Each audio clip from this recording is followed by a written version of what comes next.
BFM Business, l'heure H, le rendez-vous du Cercle des économistes. Bonjour à tous et bienvenue dans ce rendez-vous du Cercle des économistes avec Christian de Boissieu, vice-président du Cercle. Bonsoir. Bonsoir. Christian. Patrice Geoffroy à vos côtés, qui est professeur à Dauphine, directeur du Centre des géopolitiques de l'énergie et des matières premières, évidemment membre du Cercle des économistes. Bonsoir, Patrice, merci d'être avec nous. Et Emmanuel Le Chypre de BFM Business. Bonsoir Emmanuel.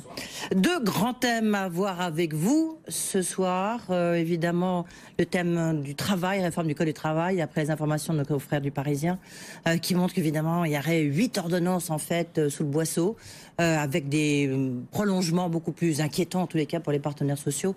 C'est demain que le texte final doit être, en tous les cas le document de travail doit être donné aux syndicats. On y reviendra dans un instant, peut-être plutôt avec vous évidemment Christian et Emmanuel.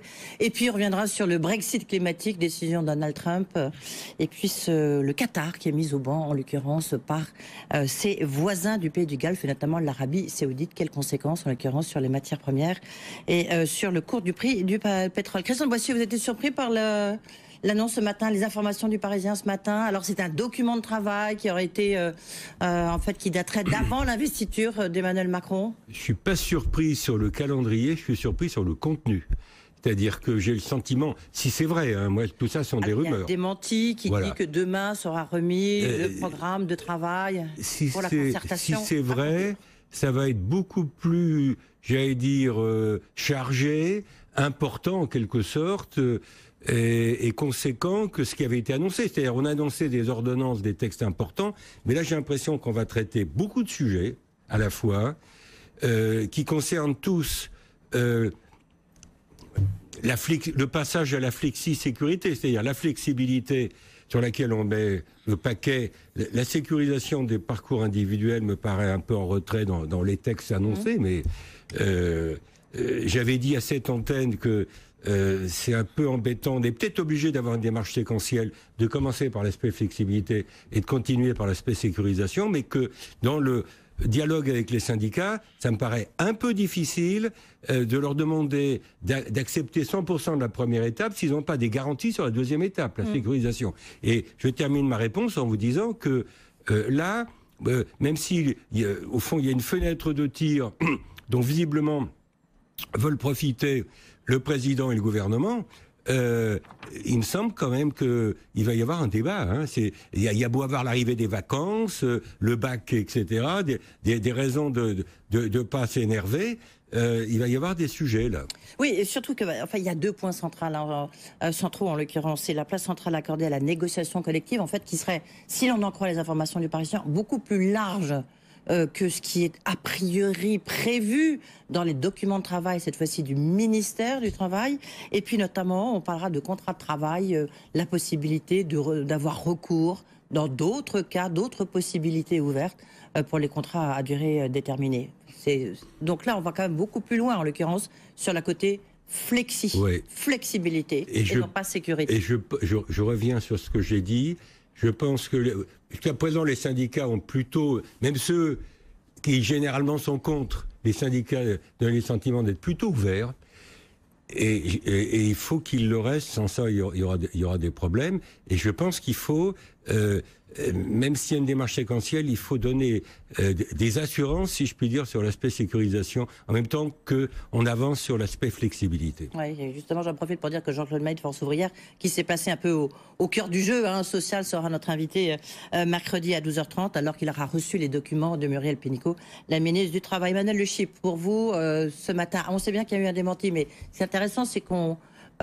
c'est peut-être la crédibilité des propos qui sont un peu menacés par ces informations, notamment sur toute cette question du contrat de travail et de l'accord d'entreprise. Ce qui est vrai, c'est assez rare d'avoir des propositions qui sont supérieures, plus importantes à ce qui était dans un programme électoral. Ce qu'on avait l'habitude de voir, c'était plutôt l'inverse. Des propositions plutôt édulcorées par rapport à ce qu'il y avait dans le programme.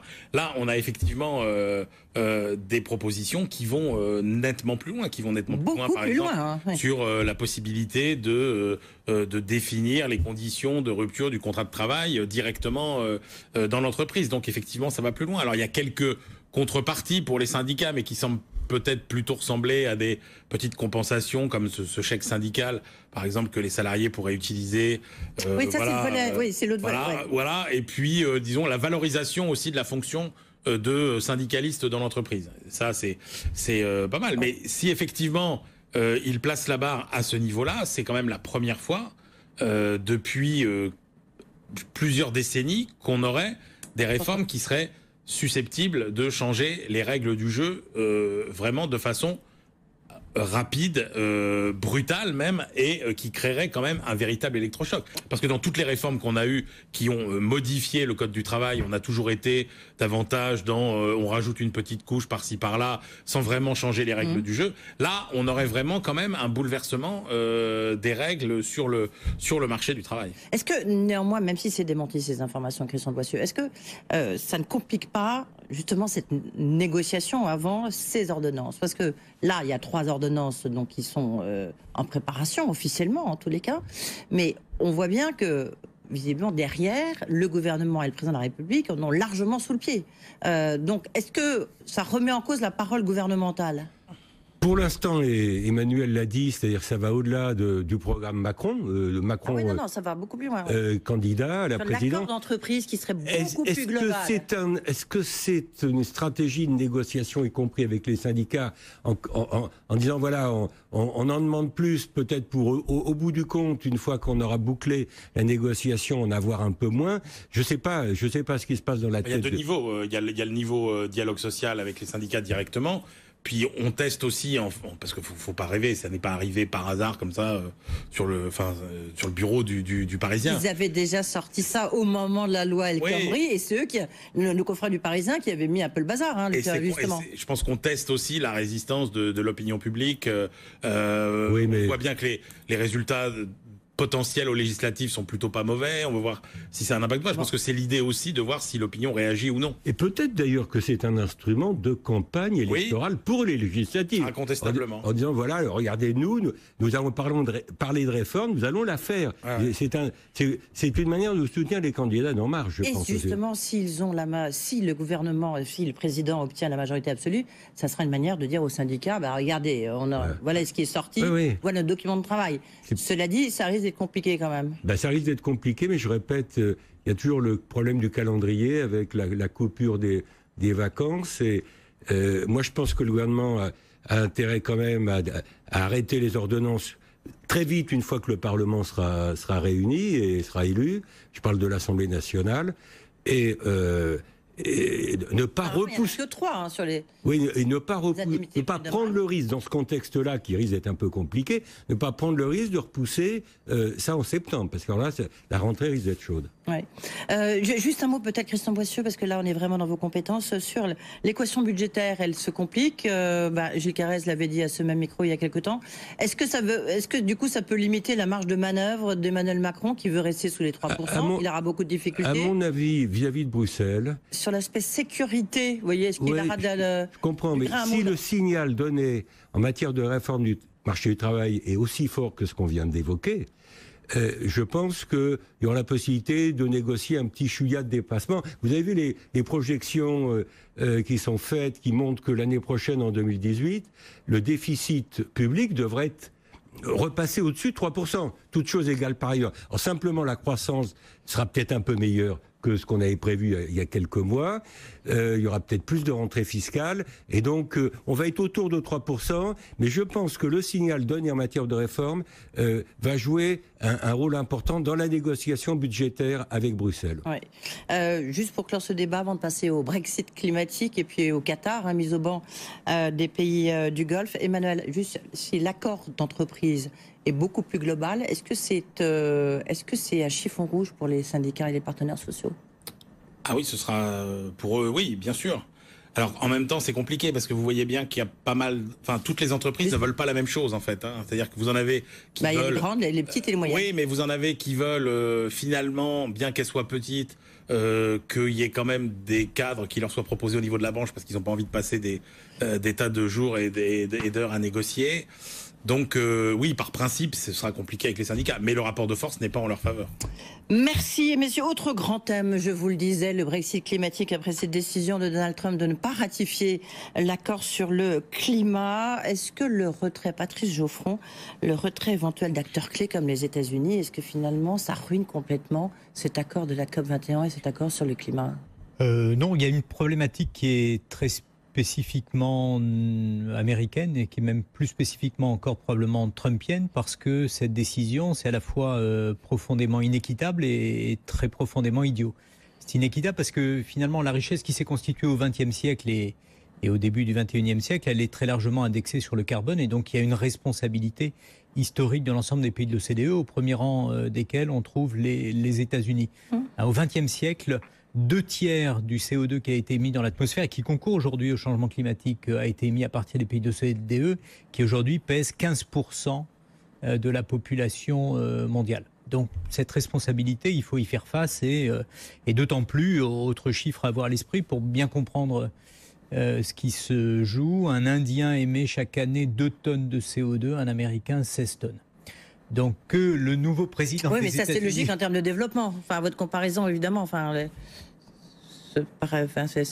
C'est QFD, Patrice Geoffroy, non? Je ne suis pas certain de comprendre votre objection. C'est un peu normal que les États-Unis produisent plus de CO2 que les Indiens, non? Alors, en termes de niveau de développement, d'industrialisation, la France est à 6 tonnes. Et on n'a pas un niveau de développement qui est 2,5 fois inférieur à celui des États-Unis. Donc on a aux États-Unis un modèle qui est particulièrement carboné, ce qui en tant que tel n'est pas une découverte. Alors en revanche, ce qu'on découvre à l'heure actuelle, c'est que ce type de décision est profondément idiot dans l'intérêt de l'économie américaine. Et alors pourquoi? Parce qu'on va pas dire, je crois qu'on est tous d'accord pour ça, on va dire que cette décision est quand même par rapport à l'avenir de la planète est un peu étonnante pour rester politiquement correct. En revanche, pour les entreprises, pour le business, pour l'économie américaine, on a l'impression que c'est aussi une très mauvaise décision. Alors c'est une très mauvaise décision parce que finalement l'alternative face à laquelle se trouve l'administration Trump est schématiquement de créer plus d'emplois encore dans les énergies fossiles ou dans les filières bas carbone. Pour donner un ordre de grandeur à l'heure actuelle, il reste aux États-Unis 55 000 mineurs de charbon. Oui. Pour l'essentiel, la réduction et la division à peu près par 10 en l'espace de quelques décennies, elle est liée au progrès technique, mais elle est liée surtout au gaz de schiste nord-américain. Les Américains se sont découverts très riches en gaz et de fait, il y a une substitution partielle et assez avancée en fait dans la production d'électricité. Donc c'est de la concurrence entre des dollars américains, du charbon et du gaz et des emplois américains. Ouais. Donc de toute façon, il ne pourra pas recréer des emplois sur le charbon, ce qui supposerait d'avoir une visibilité pour des dizaines d'années. Or, cette visibilité, Trump la donnera pour 4 ans ou dans le pire des cas pour 8 ans. Par comparaison, les emplois aujourd'hui, les emplois nord-américains dans l'éolien et dans le photovoltaïque, c'est de l'ordre de 400 000.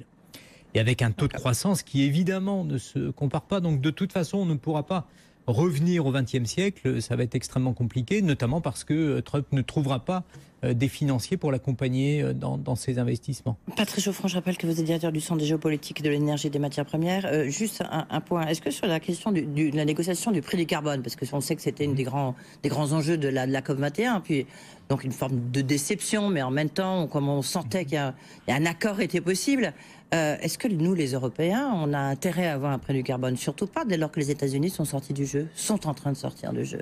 Parce que c'est un handicap énorme. Si on considère qu'il y a beaucoup de technologies qui sont d'ores et déjà à maturité et que celles qu'il faut promouvoir sont les technologies bas carbone du 21e siècle, donc c'est l'éolien, le photovoltaïque, les batteries, le véhicule électrique, tout ce qui peut, et puis l'efficacité énergétique surtout, la transformation de nos villes, d'avoir une taxation du carbone est un facteur d'accélération.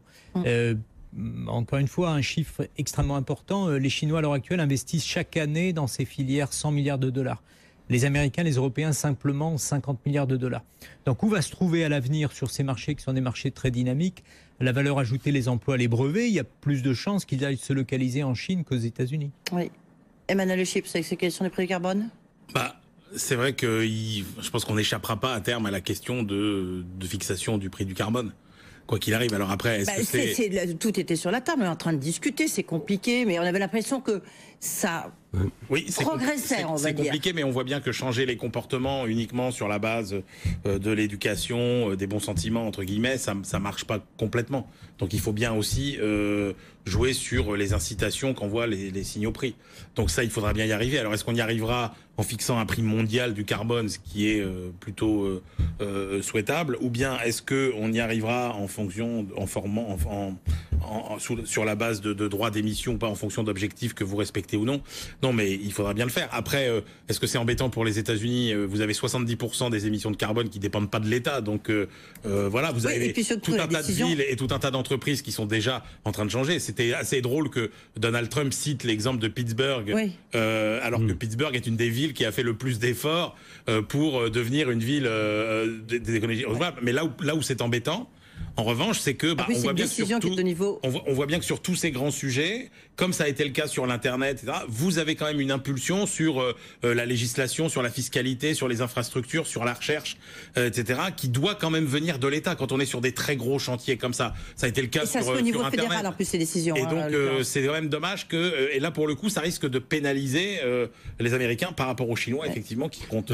Christian Boissieu, après Patrice Geoffroy. Sur le prix du carbone, moi, ce qui me frappe, c'est que il n'y avait rien de précis dans l'accord de Paris de la COP21. Non, il n'y avait rien de précis. Il n'y avait rien de précis. Alors, il y a le prix du carbone sur le marché européen qui est autour de 6 € la tonne, c'est-à-dire beaucoup trop bas.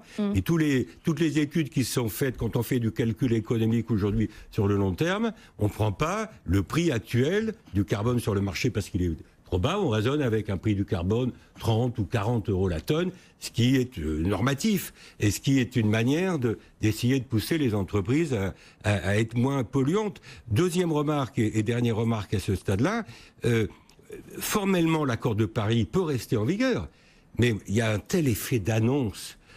Même si, je veux dire que la décision américaine est un signal extrêmement négatif. La Russie est en train de s'engouffrer un peu là-dedans. Absolument, parce que son porte-parole a déclaré qu'un retrait éventuel d'acteurs clés avec les États-Unis de l'accord de Paris sur le climat pourrait compliquer sa mise en œuvre. La mise en œuvre de cette convention en l'absence d'acteurs essentiels sera plus compliquée. C'est-à-dire, je termine juste une phrase pour dire que cette conjugaison entre les États-Unis et la Russie, formellement, je pense qu'elle n'empêche pas la mise en œuvre de l'accord de Paris, de la COP21, mais qu'elle complique sérieusement la stratégie européenne et l'attitude chinoise aussi. Oui, pas une bonne nouvelle. Maintenant, la question va être de savoir si finalement la coalition qui est en train de s'organiser entre les Européens, les Chinois et par ailleurs les Indiens constitue une masse critique suffisante pour développer très rapidement un certain nombre de technologies, en faire baisser le coût et permettre en particulier, compte tenu du besoin d'énergie et notamment du besoin d'électricité en Afrique, de faire en sorte qu'en Afrique, on développe plutôt l'électrification via, allez schématiquement, du solaire et un peu de stockage à l'avenir, plutôt que via du fuel et du charbon. C'est un élément essentiel et de ce point de vue, l'engagement de la Chine, qui est un engagement très crédible, parce que chez eux, l'enjeu, évidemment, c'est à la fois le changement climatique, mais la pollution. Et donc, il y a une pression sociale qui est extrême et qui, de toute façon, accord de Paris ou pas accord de Paris, la détermination des Chinois reste entière. Donc, c'est les Chinois, en fait, qui vont faire la crédibilité de cet accord. Les Chinois, les Européens. N'oublions pas les Européens. Les Européens, historiquement, sont les premiers engagés. Alors, à la manière des Européens, c'est-à-dire de manière un peu bigarrée, fragmentée à 27 ou 28. Mais de fait, les Européens ont une vision, une politique. Très rapidement, parce que je voudrais qu'on parle du Qatar quand même avec cet engagement de Paris, de la COP21, de transférer chaque année 100 milliards de dollars vers les pays du Sud, vers les pays émergents dont on vient de parler. Mais le retrait américain va pas aider. Évidemment, c'est pour ça que pour la planète, c'est une très mauvaise nouvelle. Ces 100 milliards, c'est pas 100 milliards de crédit public. C'est la consolidation de l'ensemble des flux. Et à l'heure actuelle... quelle est la partie américaine? À l'heure actuelle, on observe qu'on est aux alentours de mémoire de 70 milliards. Donc c'est les flux qu'on observe. Et l'objectif, c'est à partir de 2020 d'aboutir à un plancher donc, qui avait vocation à croître de 100 milliards et plus. Ouais. Un mot quand même sur le Qatar. On a appris que le Qatar était donc mis au banc par l'Arabie Saoudite, l'Égypte et bref tous ses voisins du Golfe. Est-ce que ça change quelque chose? Est-ce que ça peut avoir un impact notamment sur les matières premières, sur le pétrole? Sur le pétrole, sur le gaz. Alors pour l'heure, on observe pas grand-chose. La situation, je vais régulièrement au Moyen-Orient et je vous avoue que les relations en particulier entre le Qatar et l'Arabie Saoudite restent d'une grande complexité. Si on prend un peu de recul et si on resitue tout ça dans la dynamique du marché du pétrole, il ne me semble pas que ce soit un élément de nature à modifier le fait que jusqu'à la fin de la décennie, on se retrouve probablement dans une situation de surproduction. Et d'ailleurs, la décision qui a été prise par Trump et globalement l'invitation à forer lancée par Donald Trump va concourir à garder le prix du pétrole aux alentours de $50 peut-être en dessous. Ce qui d'ailleurs est un cadeau extraordinaire qui est fait par Trump aux importateurs. Les premiers importateurs, c'est les Européens, ce sont les Chinois. Et d'ailleurs, pour faire le lien avec le sujet précédent et les marges de manœuvre budgétaires, Emmanuel Macron a un intérêt très fort à ce que la situation reste inchangée parce que ça a été un des soutiens de la croissance, le prix du pétrole très bas pendant les 5 années de la mandature Hollande. Et ce sera un élément essentiel, en tout cas en début de mandat, pour qu'Emmanuel Macron puisse pousser ses premiers projets. À quelque chose, malheur est bon, comme on dit. Eh bien, ça sera le mot de la fin. Merci beaucoup. Merci Patrice Geoffron. Merci Christian de Boissieu. Merci Emmanuel de Chypre. Voilà, c'est la fin de cet orage. On se retrouve bien sûr demain, 12h30, 18h30. Bonne soirée, bonne fin de week-end pour ceux qui en ont pris.